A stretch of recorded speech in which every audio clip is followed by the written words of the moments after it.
Hello friends, welcome to a 24 knowledge a official YouTube channel.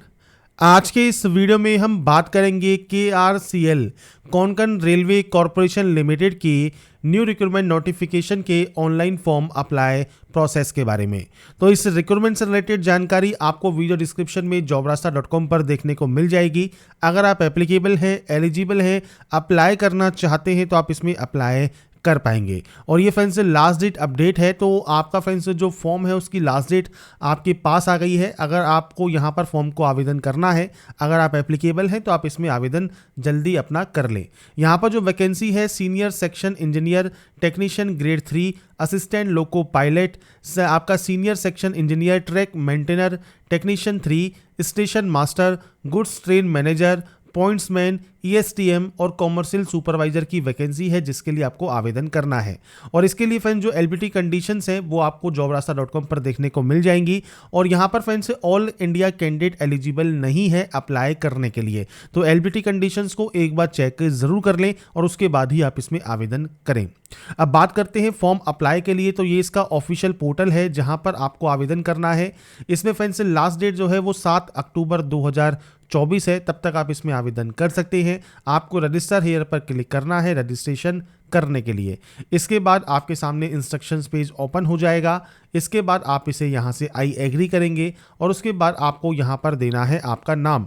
तो friends candidate का सबसे पहले आपको यहाँ पर फर्स्ट नेम देना है, मिडिल या लास्ट नेम है तो वो आप यहाँ पर दे सकते हैं। तो यहाँ पर फ्रेंड्स फर्स्ट नेम और आपका जो लास्ट नेम है वो देना ज़रूरी है। इसके बाद फ्रेंड्स अगर आपने अपना नाम चेंज किया है तो आप यहाँ पर यस कर सकते हैं और चेंज किया हुआ नाम आप दे सकते हैं, नहीं तो आप नो करेंगे। आपका मोबाइल नंबर और मेल आईडी आपको एंटर करना है। इसके बाद आपको यहाँ से इस कैलेंडर के माध्यम से आपका डेट ऑफ बर्थ सेलेक्ट करना होगा। 1/8/2024 को ये काउंट होकर आ जाएगा। जेंडर आपको सेलेक्ट करना होगा और इसके बाद जनरेट OTP करना होगा। आपके मोबाइल नंबर पर और आपकी मेल आईडी पर एक OTP आएगा, वो OTP आपको वेरीफाई करना होगा। इसके बाद आप यहाँ से आई एग्री करेंगे, इस कैप्चा कोड को फिल करेंगे और उसके बाद आप री-वेरीफाई पर क्लिक करेंगे।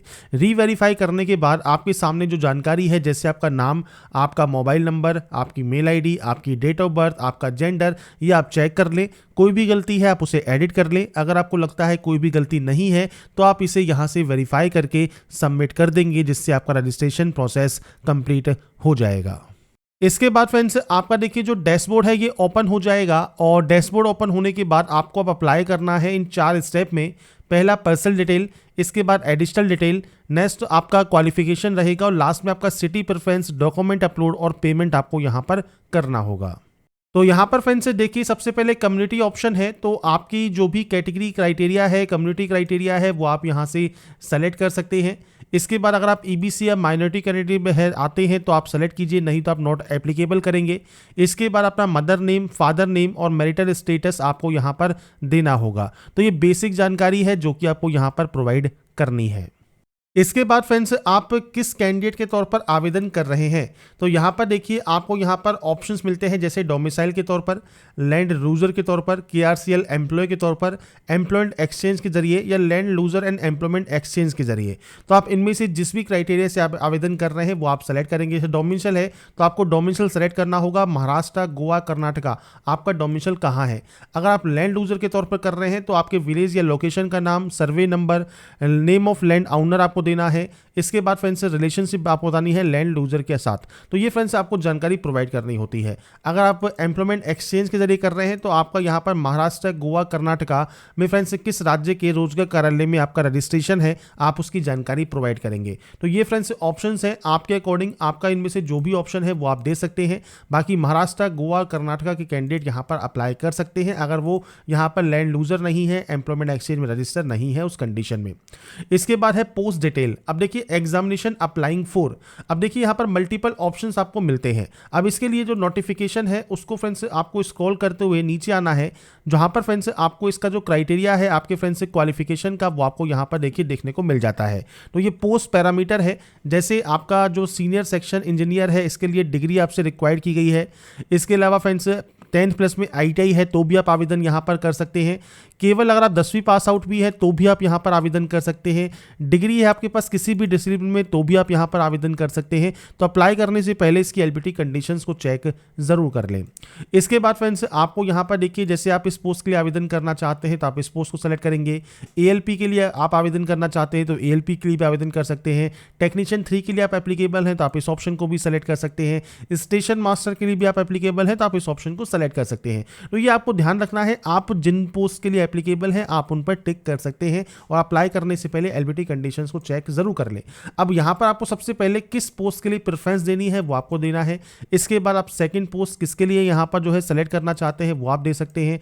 ऐसे ही आपको थर्ड पोस्ट यहाँ पर देनी होगी। इसके बाद फ्रेंड्स आप यहाँ पर जो आपके अदर पोस्ट हैं उनकी जानकारी दे सकते हैं। तो ये फ्रेंड्स आपके ऊपर डिपेंड करता है आपको यहाँ पर कौन कौन सी प्रेफरेंस यहाँ पर देनी है। तो ये फ्रेंड्स आप जो भी पोस्ट यहाँ पर सेलेक्ट करेंगे उसके अकॉर्डिंग आपको यहाँ पर प्रेफरेंस आपकी प्रोवाइड आपको करनी होगी। तो ये फ्रेंड्स आप अपने अकॉर्डिंग यहाँ पर जो भी पोस्ट के लिए आप अप्लाई करना चाहें उसके अकॉर्डिंग आप ऑप्शंस को यहाँ पर सेलेक्ट कर सकते हैं।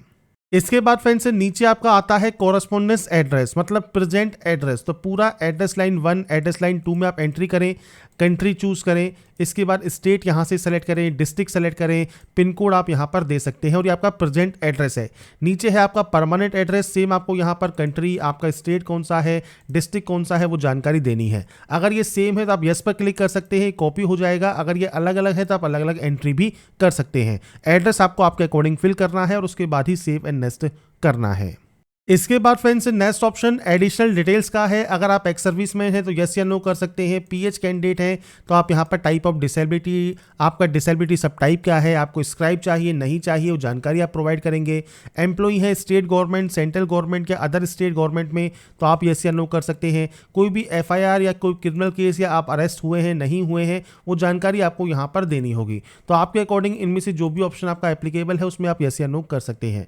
विजिबल आइडेंटिफिकेशन मार्क में कोई भी दिखने वाला पहचान का चिन्ह जैसे कट का निशान, कोई मोल है, कोई बर्न का निशान है, आप उसकी जानकारी दे सकते हैं। नहीं है तो आप सिंपली नो मार्क की एंट्री कर देंगे। इसके बाद फ्रेंड्स आपको देना है ID प्रूफ। इनमें से कोई भी एक ID प्रूफ आपके पास होना चाहिए, जैसे PAN card, driving licence, voter ID या पासपोर्ट। तो आपके पास इनमें से जो भी आपके पास यहाँ पर अवेलेबल है आप उसमें यस करेंगे। पैन कार्ड का नंबर और पैन कार्ड पर नाम क्या है वो आपको देना होगा। इसके बाद आप यहाँ से डाटा को डिक्लेयर करेंगे और सेव एंड नेक्स्ट कर देंगे। इसके बाद फ्रेंड्स यहाँ पर देखिए जो नेक्स्ट ऑप्शन आता है वो आता है अब आपके क्वालिफिकेशन का। अब क्वालिफिकेशन में सबसे पहले देखिए आपको एंटर करना है 10th।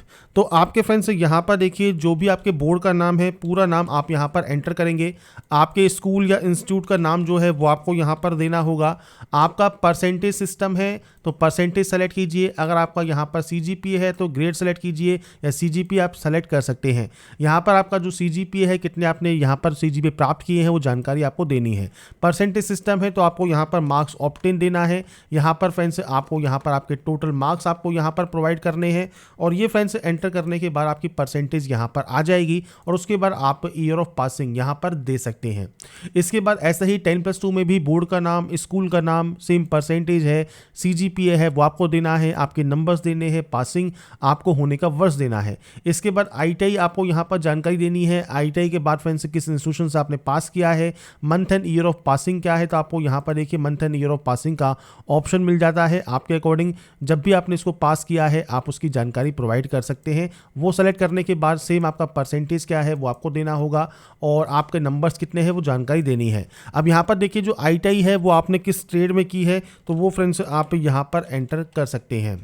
तो ये बेसिक जानकारी है जो कि आपको आपकी क्वालिफिकेशन की देनी है। ऐसे ही अगर आप डिप्लोमा पास आउट हैं तो आप फ्रेंड्स अपने डिप्लोमा आपने किस ट्रेड या डिसिप्लिन में किया है, किस इंस्टीट्यूशन से पास किया है, वो फ्रेंड्स रिकॉग्नाइज है या नहीं है तो आप यहाँ पर यस करेंगे। इसके बाद सेम परसेंटेज है, CGPA है वो जानकारी आपको देनी होगी। आप डिग्री पास आउट हैं तो डिग्री की जानकारी आपको देनी है। तो क्वालिफिकेशन डिग्री आपके पास कौन सी है, BA है, BCom है, BSc है, BTech है, BE है वो आप दे सकते हैं। किस इंस्टीट्यूशन से की है, रिकॉग्नाइज है या नहीं है तो आप यहाँ पर यस करेंगे और उसके बाद आपका सेम परसेंटेज है, CGPA है वो जानकारी आप दे सकते हैं। तो आपकी आपकी मार्कशीट के अकॉर्डिंग वो आपको जानकारी देनी है। पीजी डिग्री पास आउट है तो आप इसकी जानकारी दे सकते हैं, नहीं है तो ब्लैंक छोड़िए। इसके अलावा अगर आपने अप्रेंटिसशिप किया हुआ है तो आपने किस ट्रेड में अप्रेंटिसशिप किया है वो आपको देना है, किस इंस्टीट्यूशन से आपने अप्रेंटिसशिप किया है वो भी रिकॉग्नाइज है या नहीं है, किस सब्जेक्ट या स्पेशलाइजेशन में किया है, month and year of passing क्या है, और उसी में आपके इतने नंबर्स आपने प्राप्त किए हैं वो जानकारी आप देंगे और उसके बाद ही यहाँ से सेव एंड नेक्स्ट करेंगे। इसके बाद आपकी जब डाटा सेव हो जाएगी, इसके बाद फ्रेंड्स से यहाँ पर देखिए अब आपको अपलोड करने हैं फ्रेंड्स से यहाँ पर सबसे पहले टेस्ट सिटी। तो आप अपने अकॉर्डिंग टेस्ट सिटी कहाँ पर चाहते हैं, कहाँ पर अपना एग्जाम चाहते हैं वो आपको सेलेक्ट करना है। 3 सेंटर्स आपको चूज करने के ऑप्शंस मिलेंगे। आपको यहाँ पर फोटो अपलोड करनी है जेपीजी फॉर्मेट में, साइज आपको दिया गया है। ऐसे ही आपको यहाँ पर सिग्नेचर भी आपका अपलोड करना होगा जेपीजी फॉर्मेट में। इसके बाद फ्रेंड्स से आपका जो पेमेंट है वो आपको यहाँ पर शो करेगा। अब इतने पेमेंट क्यों शो कर रहा है फ्रेंड्स, क्योंकि आपने जितनी भी पोस्ट के लिए अप्लाई किया है तो उस पोस्ट के लिए आपको अलग अलग पेमेंट यहाँ पर लगता है, तो वो कंबाइंड होकर पेमेंट आपको यहाँ पर शो करेगा। अगर आप केवल एक ही पोस्ट के लिए आवेदन करना चाहते हैं तो आपकी एक जो है फीस लगेगी, अगर आप 2 के लिए आवेदन करने हैं तो 2 के लिए फीस लगेगी। तो ये आपके ऊपर डिपेंड करता है, आप जितने भी पोस्ट सेलेक्ट करेंगे उसके अकॉर्डिंग फीस आपको यहाँ पर शो होती है। इसके बाद आप यहाँ से इस डाटा को डिक्लेयर करेंगे, इस कैप्चा कोड को फिल करेंगे, प्रीव्यू करेंगे और उसके बाद यहाँ से सबमिट कर देंगे। इसके बाद फ्रेंड्स आपका देखिए पेमेंट ऑप्शन ओपन हो जाएगा। आप यहाँ पर credit card, net banking, debit card, आप कोई भी ऑप्शन को यहाँ पर यूज़ करना चाहें, यूपीआई से पेमेंट करना चाहें तो आप क्यूआर कोड को भी स्कैन करके अपने पेमेंट को कंप्लीट कर सकते हैं। जब आपका पेमेंट वेरीफाई या कंप्लीट हो जाएगा आपका फॉर्म यहाँ पर फाइनली सबमिट हो जाएगा और अपने एप्लीकेशन फॉर्म का प्रिंट आउट आप सेव या डाउनलोड करके अपने पास रख सकते हैं। तो यहाँ पर फ्रेंड्स मैंने आपको जानकारी प्रोवाइड कर दी है कैसे आप Konkan railway online form 2024 apply कर सकते हैं, स्टेप बाय स्टेप प्रोसेस के बारे में। अगर आपको हमारा ये वीडियो या अपडेट पसंद आया है तो लाइक सब्सक्राइब इनसे जरूर कीजिए। बाकी की जानकारी के लिए ऐसे ही बने रहिए हमारे साथ, देखते रहिए हमारा YouTube channel. Thanks for watching.